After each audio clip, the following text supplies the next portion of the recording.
somebody off because she used to work for her brother, and then she was like not allowed to be in the office anymore because she got people fired, and she's just, she's a pain in the ass. So they had her working from home, and then they met some people down there in Marco Island. They used to come down.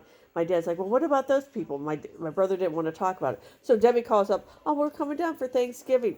They go down there all the time, but they never ever take my parents out to dinner, do anything. Me and my sister go down there and clean and, fix the house and do stuff.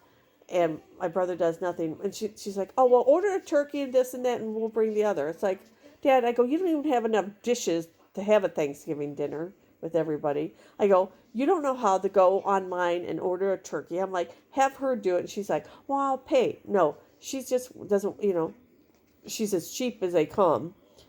And then my dad's like, oh, well, they all have coronavirus now. And my dad's like, I really don't want them to come down because my mom's got COPD.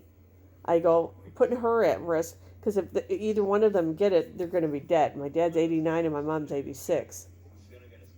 He goes, I think I'm just going to tell them not to come down. I'm like, oh, that's going to screw them up because, they're counting on a free place to stay and then they borrow your car. I'm like, my brother, he works for 3M.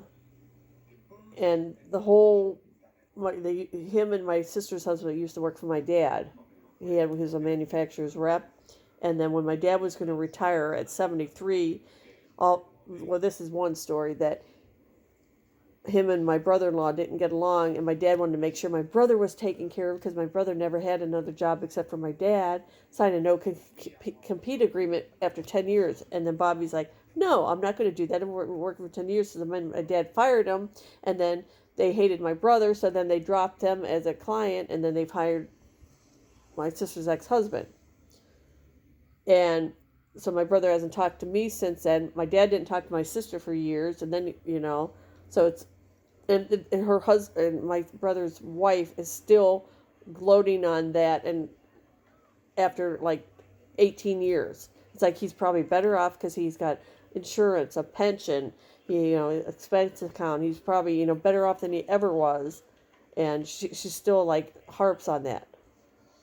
So that's like how our whole family fell apart, And I had nothing to do with any of it, but I'm still not talked to because I was just whatever,